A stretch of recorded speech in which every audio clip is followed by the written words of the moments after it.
नमस्कार, मैं हूँ संजय शर्मा। आप देख रहे हैं 4 पीएम यूपी। योगी आदित्यनाथ बहुत खुश होंगे क्योंकि चंपत राय और नितिन मिश्रा की लड़ाई में संघ और मोदी की लड़ाई सामने आ रही है। दैनिक भास्कर के राजनीतिक संपादक केपी मलिक से मैंने पूछा है, मोहन भागवत का इतना विरोध अमेरिका में, इसका मतलब क्या है? बढ़िया राजनीतिक चर्चा है, आप सुनेंगे तो आपको अच्छा लगेगा। चलते हैं उनके पास। 4 पीएम न्यूज नेटवर्क में बहुत बहुत स्वागत है आपका केपी मलिक साहब। हार्दिक अभिनंदन आपका। बहुत बहुत धन्यवाद संजय जी, आपका भी आभार और दर्शकों का भी बहुत बहुत आभार, धन्यवाद। आज कमेंट करने के लिए कुछ छोड़ा ही नहीं, कोर्ट में छुपा लिया अपने टी शर्ट। शर्ट पहन के ही नहीं आ आज रहे आज आजकल। आज आज कमेंट करिए अमेरिका में जी। मोहन भागवत विचारों की ऐसी की तैसी करके रख दी। यहाँ पे तो 15-20 ब्लैक कैट कमांडो दे दिए मोदी जी ने, लेकिन अमेरिका में न्यूयॉर्क में गली गली मोहल्ले मोहल्ले में विरोध हो रहा है। वो आरएसएस जिससे अमेरिका से बड़ा माल मिलता है, अमेरिका से, उस आरएसएस की फजीयत हो रही है और उनके शिखर पुरुष की फजीयत हो रही है। मोहन भागवत और आरएसएस ने जो नफरत की राजनीति की है, उसका खामियाजा भुगतना पड़ रहा है अमेरिका की गलियों में। भागवत से ज़्यादा डरे हुए हमारे विश्व गुरु हैं कि अमेरिका में क्या उन्हें भी ऐसे ही सीन देखने को मिलेंगे? गोदी मीडिया बचा नहीं पाएगा उनको, ये तय बात है, क्योंकि गोदी मीडिया खुद ही बच ले अब तो बहुत है। मोहन भागवत की इस बेइज्जती के बाद कि अमेरिका में न्यूयॉर्क के मेयर ने कह दिया कि अगर मेरे अधिकार क्षेत्र में होता तो मैं भागवत की सभा ही नहीं करने देता। मुझे लग रहा था विश्वगुरु जी अपनी लाल पीली आंखें करेंगे, 56 इंच का सीना फुलाएंगे और कहेंगे, इतनी हिम्मत तुम्हारी मेयर साहब, एक खत जारी करेंगे। भले ही भारतीयों को हथकड़ी और बेड़ी लगाकर अमेरिका से वापस करने पर उनका स्वाभिमान ना जगा हो, लेकिन भाजपा के तो पिताजी हैं आरएसएस। पिताजी होंगे मतलब सब कुछ तो उन्हीं का मानते हैं वो। पिताजी को इतना विरोध अमेरिका की गलियों में, मुझे लग रहा है ये जो प्रोग्राम है कहीं ऐसा ना यही कटाई में पड़ जाए। दुनिया भर में भारतीय जनता पार्टी और संघ की इस नफरती नीति का जो विरोध हो रहा है, इस हिंसात्मक राजनीति का जो विरोध हो रहा है, उसका मायने क्या है और विश्व गुरु पर अमेरिका में भागवत के इस विरोध का कितना असर पड़ेगा? मलिक साहब। संजय देखिए, जो मोहन भागवत जी अमेरिका गए हैं और इनके तमाम मंत्री विदेशों में घूम रहे हैं, देश में जाहिर सी बात है जगह जगह विरोध भारतीय जनता पार्टी का, सरकार का हो रहा है। संघ का उस तरह से खुलेआम विरोध नहीं हो रहा है, लेकिन जिस प्रकार से अमेरिका से तस्वीरें आ रही हैं, और हमारा तो एक डिस्कशन पहले भी इस मामले पर हो चुका है, और इनके जाने से पहले ही जब प्रस्तावित यात्रा थी, ये हुआ था कि भाई इनका विरोध वहां पे होगा, लेकिन इतना विरोध हो जाएगा ये हमें आशंका नहीं थी। और अभी तो ये 17 दिन के टूर पे मोहन भागवत जी गए हैं, अभी तो ये शुरुआत है। अभी तो आगे आगे देखिए कि होता है क्या। कई मोर्चों पे इनका विरोध होगा, कई मोर्चों पे इनकी साख गिरने की बात होगी, लेकिन गोदी मीडिया में तो कहीं खबर है नहीं संजय जी। गोदी मीडिया तो अभी भी बम बम किए हुए हैं। बात यह है कि चाहे विदेश हो चाहे देश हो, जिस प्रकार से सरकार की, आरएसएस की खिंचाई हो रही है, विरोध हो रहा है, सवाल उठ रहे हैं, लेकिन मुझे लगता है कि इनकी बेशर्मी है कि इनको कोई फर्क नहीं पड़ता। संजय जी, बात यह हो रही है ना कि जब ये किसी चीज पे बोल ही नहीं रहे, छोटे छोटे बच्चे सड़कों पे उतरे हुए हैं, मंदिर में चोरी हो गई है, इनको कोई फर्क नहीं पड़ता। पूरा मानसून सेशन चला गया, एक शब्द ना प्रधानमंत्री ने बोला, ना गृह मंत्री ने बोला, ना मोहन भागवत जी ने बोला। तो ये विरोध तो अब होना है, और आने वाले समय में आप इस विरोध में वृद्धि देखेंगे। एक तो ये बात है। दूसरी बात यह है कि जिस शिक्षा की ये बात करते हैं, जो फ्रेंड्स करके उन्होंने वीडियो मोदी जी ने रात को 12 बजे बनाया था बच्चों के लिए, जेनजी के लिए, आज संजय जी हमारे यूपी के बाराबंकी में हद हो गई, जब एक 4 साल की बच्ची ने कहा कि डीएम अंकल हमारी सड़क बनवा दीजिए, क्योंकि सड़क टूटी हुई है और मुझे कीचड़ में से स्कूल जाना पड़ता है। संजय जी, हद हो गई कि एक 6 साल का बच्चा विरोध प्रदर्शन में भाग लेता है और पुलिस उसको पकड़ लेती है। 6 जवान उसको कंट्रोल करते हैं, 6 साल के बच्चे को, और जब वो एसपी से सवाल पूछता है तो एसपी भाग खड़ा होता है और वो ये कहता है कि एसपी ने मेरे सवालों का जवाब नहीं दिया, अब मैं डीएम से सवाल पूछूंगा। ये मैं जो आपको इतने दिन से कह रहा हूं कि ये जेनजी जो था, जो जेनजी था, ये जो जेन अल्फा है, ये उससे भी खतरनाक है। ये सवालों का जवाब लिए बिना छोड़ता नहीं है ये। और ये लोग सड़कों पे उतर गए हैं संजय जी। अगर ये लोग सड़कों पे उतर गए हैं, सबसे पहले तो मेरे जैसे व्यक्ति, मैं इनसे माफी चाहता हूं कि हमने आपके लिए ऐसा देश छोड़ा है, हमने आपके लिए ऐसी व्यवस्थाएं कर छोड़ी हैं कि आपको ये भुगतना पड़ रहा है। इसके लिए हम भी कहीं ना कहीं दोषी हैं, मीडिया भी कहीं ना कहीं दोषी है, और आज जो हालात देश में हैं, इसके लिए सब दोषी हैं। हम थोड़े कम दोषी हो सकते हैं क्योंकि जिम्मेदारी हमारे पास कम है, नेता ज्यादा दोषी हो सकते हैं। इससे बड़ा दुर्भाग्य क्या होगा कि उत्तर प्रदेश के एक जिले में गंगा जल हाथ में लेके पार्षद लोग कसम खा रहे हैं कि भैया जितना हिस्सा आएगा, जितना भ्रष्टाचार होगा, ईमानदारी से बटेगा। देखिए वहां वहां कम से कम ईमानदारी बची हुई है लूट के हिस्से को बांटने के लिए। वो कहते हैं ना कि डकैतों में भी कहीं ना कहीं ईमानदारी होती है, लुटेरों में भी कहीं ना कहीं ईमानदारी होती है कि वो हिस्सा जो है ईमानदारी से बांटते हैं। तो हिस्से बट रहे हैं संजय जी, और ये खुलेआम नंगई चल रही है। तो ऐसे में कहां चली जाती है आरएसएस, ऐसे में कहां चली जाती है बीजेपी, ऐसे में कहां चली जाती है सरकार, ऐसे में कहां चला जाता है योगी जी का बुलडोजर। तो जब आप इन चीजों का विरोध नहीं करेंगे और ऐसी चीजें समाज में आएंगी, तो आरएसएस का भी विरोध होगा और सरकार का भी विरोध होगा, और देश में भी विरोध होगा और विदेश में भी विरोध होगा संजय जी। और अभी तो हालात और होने, अभी तो खाली विरोध हो रहा है, अभी तो पत्थरबाजी होनी बाकी है, अभी तो और चीजें बढ़ेंगी। तो ये चीजें धीरे धीरे जिस प्रकार से बढ़ रही है, और इनके नेताओं में, इनके कार्यकर्ताओं में जिस प्रकार से बेशर्मी बढ़ रही है, उस बेशर्मी का जवाब ये युवा देंगे।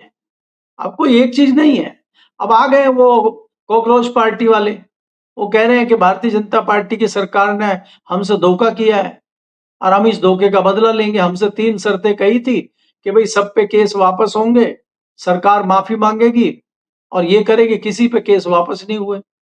लड़कियों को प्रताड़ित किया जा रहा है, उन छात्राओं को प्रताड़ित किया जा रहा है, जिन युवाओं पर मुकदमे हैं, मुकदमे वापस लिए नहीं जा रहे।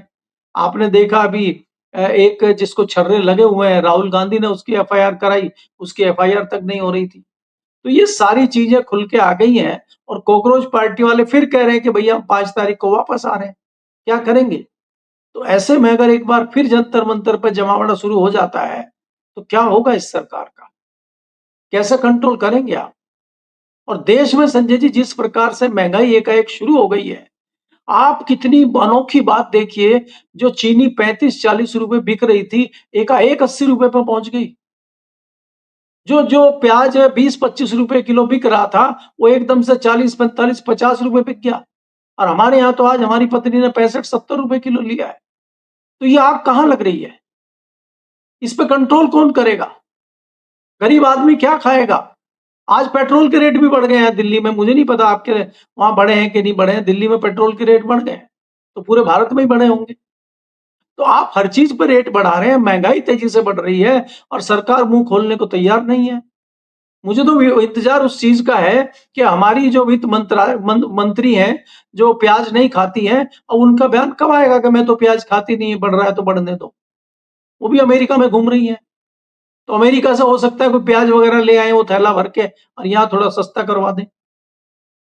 तो इसलिए आपको जब आप इस तरह की चीजें करेंगे, जब आप कोई बयान नहीं देंगे, जब आप कंट्रोल नहीं करेंगे, संजय जी, ये होता है सरकार का। हमने देखा है कि सरकार अगर कोई काम करती भी नहीं है, तो इस प्रकार की बयानबाजी करती है जिससे जनता भड़के ना, जनता में शांति बनी रहे। सरकार के मंत्री, सरकार के जिम्मेदार लोग बयान देते हैं कि देखिए चीनी महंगी हो गई है, हम इस पे निर्णय ले रहे हैं। तो रोज या तीसरे दिन प्रेस कॉन्फ्रेंस होनी चाहिए, और आपको अपने विचार रख। पहले भी हुआ है स्वदेश में, ऐसा नहीं है कि ये पहली बार हो रहा है। तमाम, चाहे फूड मिनिस्टर हो, चाहे कोई केंद्र सरकार का कोई बड़ा मंत्री हो, वो प्रेस कॉन्फ्रेंस करके जनता को एक मैसेज देता था कि अगर चीनी महंगी हो गई है तो हम इसका निदान कर रहे हैं, प्याज महंगा है तो हम इसका निदान कर रहे हैं। हम जो स्टोकर हैं, जिन्होंने स्टॉक कर लिया है, उनके गोदामों पर छापे पड़ रहे हैं, और कुछ लोगों को सजा मिले, दिखे कि इतने प्याज बरामद हुए हैं। यहाँ तो कुछ हो ही नहीं रहा है। कैसे हो जाएगा जब आप हिस्सेदारी ले रहे हैं? कैसे हो जाएगा जब आप पार्टी फंड में पैसे जमा करा रहे हैं? कहां से करेंगे आप? किस मुंह से करेंगे? तो बहुत सारी चीजें हैं जो देश में चल रही है, और मंत्री जी विदेश दौरे पे हैं और प्रधानमंत्री जी तो निकलने वाले हैं, ये आपको पता ही है। मलिक साहब, मोहन भागवत के विरोध के बहुत सारे राजनीतिक अर्थ निकल रहे हैं और भारतीय जनता पार्टी जहां पहले कभी कभी संघ के लिए कुछ कह दो तो सारे चंपू जितने नफरती चिंटू हैं वो सब निकल के आते थे। लेकिन मोहन भागवत का इस तरह अमेरिका में विरोध हो रहा है और भारतीय जनता पार्टी सरकार के मंत्री खामोश हैं। इसका क्या माना जाए? अमेरिका से डरती हैं या मोहन भागवत से और संघ से मोहब्बत नहीं रही, लाइनें खिंच गई हैं? क्या अर्थ है इसका? देखिए संजय जी, दो बातें हैं जो मुझे लगता है प्रमुखता से। एक तो ये है कि हमारी हिम्मत नहीं है अमेरिका और चीन के सामने बोलने की। अमेरिका कुछ भी करे, हम उसके सामने मुंह नहीं खोल सकते। इसके एक नहीं अनेकों उदाहरण है आपके सामने। दूसरा, हम चीन को लाल आंख दिखाने का जो हमने शगुफा बनाया हुआ था, जुमला छोड़ा था चीन को लाल आंख दिखाने का, हम सर झुका के खड़े रहते हैं उनके सामने और झूला झुलाने का काम करते हैं। लगातार खबरें आ रही हैं कि हमारी कितनी जमीन पे चाइना ने कब्जा कर लिया है, कुछ नहीं बोल रहे हैं, चुप्पी साधे हुए हैं। हमारे सुरक्षा के जो सलाहकार हैं वो चाइना गए हुए हैं, हमारे विदेश मंत्री चाइना गए हुए हैं। आज सुर्खियां ये दिल्ली में चल रही हैं कि बहुत जल्दी जो सुरक्षा का चोला ओढ़ के घूम रहे हैं पिछले 12 साल से, बहुत जल्दी बाहर किया जाएगा इनको। 12 साल में अगर आप सुरक्षा पे इनसे चर्चा करने लगे या विश्लेषण करें कि कौन सी सुरक्षा पिछले 12 सालों में हुई है, तो बताने को कहने को कुछ नहीं है। झूठ के अलावा कुछ नहीं है।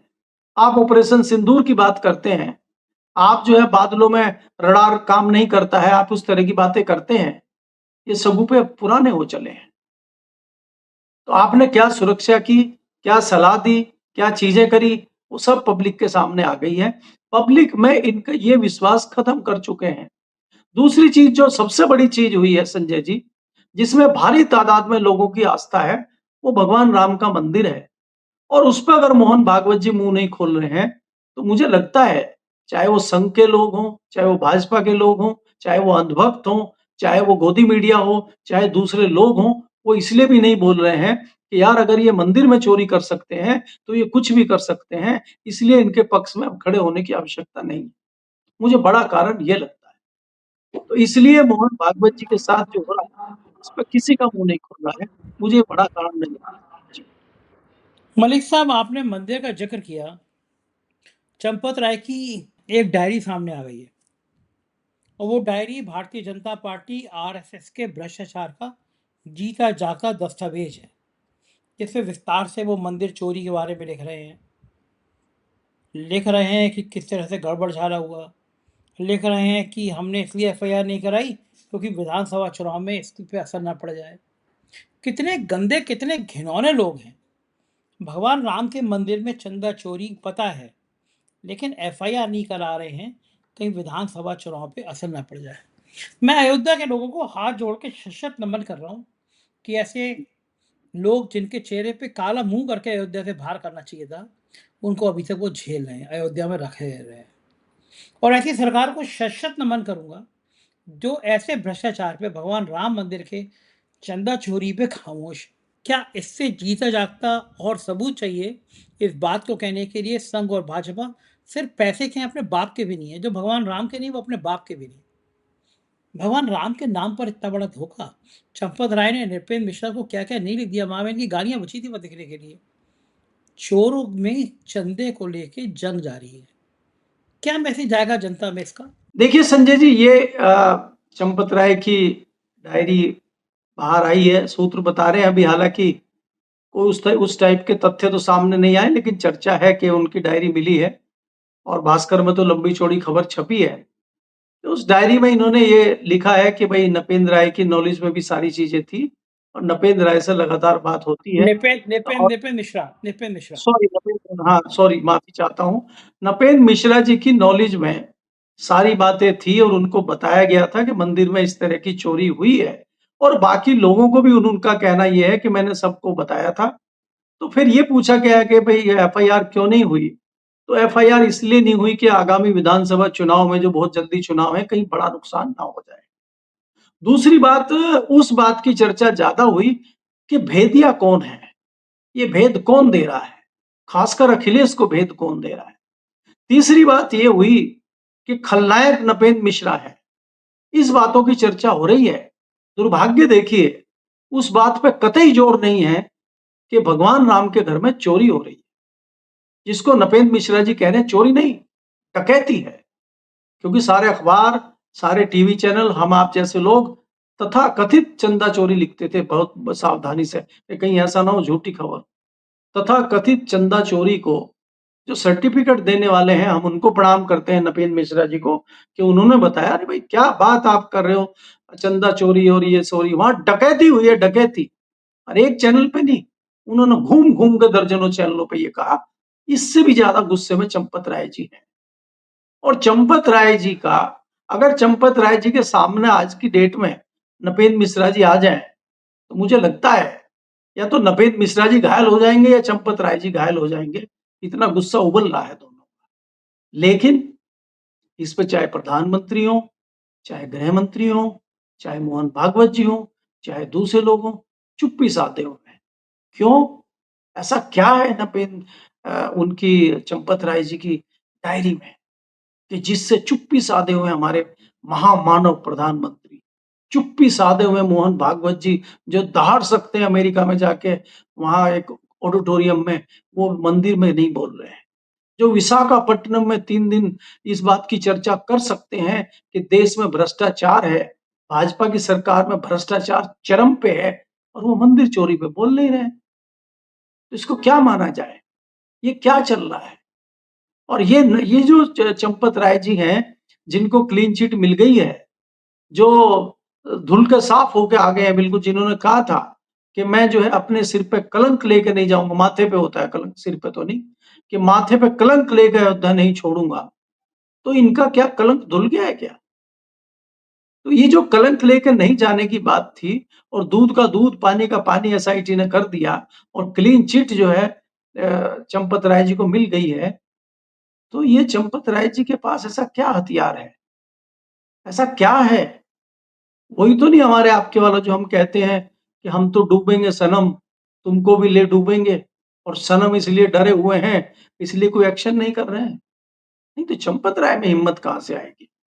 मैं तो पहले कह चुका हूं कि चंपत राय जी चोरी करके अपने घर में तो नहीं ले गए, क्योंकि उनके घर में जाएगा तो दिखेगा। अगर टिन्नू यादव जैसा छोटा कर्मचारी थोड़ी सी चोरी करके बड़ी गाड़ी खरीद सकता है, घर बनवा सकता है, चेहरे पे चमक आ सकती है नोटों की, तो चंपत राय के परिवार में तो आ नहीं रही चमक। ना उनके भाई में चमक आ रही है, ना परचून की दुकान का ओवरहोलिंग उन्होंने कराया है, ना दुकान पे सीमेंट लगवाया है, ना कुछ नई बात दिखाई दे, गाड़ी भी नहीं आई उनके यहाँ। तो फिर चंपत राय जी की जो चोरी हुई है, किधर किधर गया माल ये?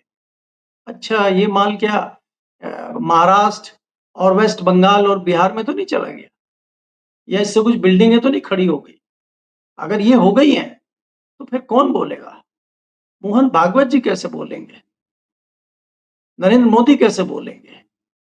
अमित शाह तो शायद बोल ही ना पाए, क्योंकि वो तो बेचारे बोल नहीं रहे बहुत दिनों से। वो तो एएनआई को बुला के कोने में पेड़ के पीछे छुप के बोलते हैं। वो तो आजकल कहीं बोल ही नहीं रहे। तो इसलिए ये जो आप चीजें देख रहे हैं, ये जो बोल नहीं रहे हैं, छुप रहे हैं, तो ये सारे कारण हैं कि उसके पीछे भगवान श्री राम के मंदिर में डकैती होना इनके सब मुंह बंद करने का नतीजा है, और इसीलिए इनके मुंह बंद है। मलिक साहब, 5 राज्यों के चुनाव सिर पर खड़े हैं। क्या लगता है आपको, जैन जी, जैन अल्फा, राम मंदिर, चंदा चोरी, इन सब चीज़ों में ऐसा कौन-सा, या बढ़ती महँगाई, ऐसी कौन-सी चीज़ है जो भारतीय जनता पार्टी को इन राज्यों के चुनाव में जिसका बहुत बड़ा नुकसान उठाने को पड़ेगा? मैं देख रहा हूँ मध्यम वर्गीय परिवार भी, जो इनका वोट बैंक था, वो भी बहुत नाराज़ है। क्या लगता है कौन-सा बड़ा मुद्दा है जो बहुत भारी पड़ेगा, जिसे मैनेज नहीं कर पा रहे, सरकार को लग रहा है कि अब बैकफुट पे जाना ठीक है? क्या चीज़ है ऐसी? संजय जी, देखिए, मुझे दो चीजें दिखाई देती हैं। मैंने शायद मुझे ध्यान नहीं आ रहा मैंने आपके चैनल पे कल कहा था कि नहीं कहा था, कि जब विदाई हुई थी भारतीय जनता पार्टी की सरकार की उत्तर प्रदेश से 90 के दशक में, तो ऐसे ही हुआ था कि कल्याण सिंह जैसे नेता को हटा के राजनाथ जी को बनाया गया था और समापन कर दिया गया था। जैसे माउंट बेटन आए थे अंग्रेज से, वहां इंग्लैंड से भारत को आजाद करने के लिए, ऐसे ही दिल्ली से राजनाथ जी गए थे। और ऐसे ही दिल्ली में सुषमा स्वराज जी आई थी, साहब सिंह वर्मा को हटा के दिल्ली को आज़ादी दिलाने के लिए, और फिर भाजपा से आज़ादी मिली और 30 साल के लिए जो है दिल्ली फ्री, यूपी फ्री। तो ऐसा ही मुझे लग रहा है कि उसको फ्री करने के लिए जो है मोदी जी हटेंगे और एक नया भारतीय जनता पार्टी का माउंटबेटन आएगा, जो इसको आज़ादी देगा, कुछ साल यहाँ रहेगा। ये इसलिए रहेगा, महँगाई बहुत बड़ा मुद्दा नहीं है। महँगाई का मुद्दा अब देखिए ना, चीनी 80 रुपए प्लस हो गई है, लेकिन लोगों को फ़र्क नहीं पड़ रहा है, क्योंकि जय श्री राम इतने जोश में, इतनी तेज़ी से बोला जा रहा है अभी भी डकैती के बाद भी, कि जय श्री का नाम आते ही वो कह रहे हैं चाहे 500 रुपए पेट्रोल हो जाए, दिक्कत हमें कोई नहीं है, ऐसे लोग भी हैं। तो उनका तो दिमाग अभी तक ठीक हुआ नहीं है। तो इसलिए महँगाई का मुद्दा तो मुझे बड़ा लगता नहीं है। सबसे महत्वपूर्ण मुद्दा होगा मंदिर में चोरी, और दूसरा मुद्दा होगा ये जो जेन ज़ी और जेन ज़ी अल्फ़ा ने जो माहौल बनाया है, और राहुल गांधी ने वो जो राजनीतिक पैंतरेबाज़ी और राजनीतिक दांव चला है, छात्रों की गूंज का, वो मुझे सुपर हिट होता दिखाई दे रहा है। क्योंकि देखिए छात्र आपसे क्या माँग रहा है? छात्र ये तो नहीं कह रहा मुझे विधायक बनाओ, मंत्री बनाओ, मैं सरकार चलाऊँगा। छात्र ये कह रहा जो मेरा अधिकार है शिक्षा का, वो अधिकार मुझे दे दो। मुझे शिक्षा लेने दो, परीक्षाएँ ठीक करो। अब जो बच्चा पढ़ लिख के होशियारी से पढ़ता है, अच्छे से पढ़ता है, मेहनत करता है, वो फेल हो जा रहा है, और जिसको कुछ आता नहीं है वो नकल करके पास हो जा रहा है। मुझे लगता है ये जो सड़कें टूट रही हैं, ये जो हॉस्पिटलों में ढंग से इलाज नहीं हो रहे हैं, ये वही वाले बच्चे तो नहीं हैं। अगर सड़क का इंजीनियर सड़क नहीं बना पा रहा है और वो सड़क 6 महीने में टूट जा रही है, धँस जा रही है, गुड़गांव जैसी जगह पे पानी भरा हुआ है, बस की बस डूब गई। गुड़गांव में आज मेन चौक पे, इफ्को चौक पे दर्जनों फीट का गड्ढा हो जाता है, तो कौन इंजीनियर है वो जो सड़कें बनवा रहा है? ये कौन से इंजीनियर हैं ये? तो वही वाले हैं क्या? तो मैं इसलिए कहना चाहता हूँ कि जो अधिकार बच्चे माँग रहे हैं, वाजिब अधिकार माँग रहे हैं, और बड़े वाले नहीं, जो पहले 20 साल के, 25 साल के, 28 साल के बच्चे थे, अब तो 6-6 साल के बच्चे आ गए। 6 साल के बच्चे का आप उदाहरण देखेंगे बिहार का, जिस तरह से वो वीडियो वायरल हो रही है, चल रही है, तो आपको एक बार ये भी लगेगा कि ये क्या हो रहा है, लेकिन अंदर ही अंदर दुःख भी होता है। क्या ये 6 साल के, 8 साल के बच्चे आंदोलन करने के लिए, लड़ाई लड़ने के लिए आ रहे हैं ये? ये तो हमें नकारा बताएँगे कि हमारे पूर्वज नकारा थे, हमारी हमसे पहले वाली पीढ़ी नकारा थी, वो कुछ नहीं कर पाई, इसलिए हमें सड़क पे उतरना पड़ रहा है। तो ये हमारे ऊपर भी लांछन है, हमें भी अपने गिरेबान में झाँक के देखना चाहिए। जिस प्रकार से चाहे मीडिया हो, जिस प्रकार से आज मीडिया ने समझौता कर लिया है, चरण वंदना कर रहे हैं, राग दरबारी कर रहे हैं, ये मीडिया के मुँह पे भी बहुत बड़ा थप्पड़ है, बहुत बड़ा तमाचा है। मीडिया को भी अपने गिरेबान में झाँकना चाहिए। इस तरह की खबरें संजय जी दिल्ली के मेन स्ट्रीम मीडिया से नदारद है। आज सुप्रीम कोर्ट का निर्णय आया है, उन्होंने कहा है कि भई जितनी अपील आई है वेस्ट बंगाल के मामले में, सर के मामले में, जितने वोट कटे हैं उसमें 90% वोट सही वोट हैं, जिनको सर के तहत काटा गया है। एसआईआर के तहत काटा गया है, उसमें 90% वोट सही लोगों के कटे हैं, वो वोट नहीं कटने चाहिए थे, ये एक्सेप्ट किया। अब क्या करेंगे आप एक्सेप्ट करके? क्या ऐसा होगा कि दोबारा वेस्ट बंगाल में चुनाव होंगे? कुल 30 लाख वोट ज्यादा मिले हैं भारतीय जनता पार्टी को टीएमसी से, और 38 लाख वोट आपने काट दिए। अगर ये 38 लाख में से आप 30 लाख वोट भी वापस ले आते हैं तो बराबर पे खड़ी है टीएमसी। तो फिर टीएमसी की सरकार क्यों नहीं बनी और भाजपा की सरकार कैसे बन गई? तो बहुत सारे सवाल हैं। कटघरे में आज कोर्ट भी खड़ा हुआ है, कटघरे में आज चुनाव आयोग भी खड़ा हुआ है, और कटघरे में सरकार भी खड़ी है, और कटघरे में हो रहा है। जी। बिल्कुल ठीक बात है, स्थितियाँ खराब हो रही हैं। बहुत-बहुत शुक्रिया मलिक साहब समय दिया। ये थे केपी मलिक जी और आप पूरी बात सुन रहे थे। आप सोचिए कि क्या हाल हो गया राजनीति का। भगवान राम के नाम पर इतना बड़ा खेल, ये लोग किसके हैं? हर समय सिर्फ नफ़रत की बात करेंगे। मोहन भागवत का जो अमेरिका में हाल हो रहा है, कभी संघ ने सोचा था? पूरी दुनिया में विरोध हो रहा है कि भारत एक ऐसा राज्य बन रहा है, जहाँ पे नफ़रत, नफ़रत और नफ़रत फैलाई जा रही है। आप क्या सोचते हैं मुझे बताइएगा ज़रूर, मुझे आपकी राय का इंतज़ार रहेगा।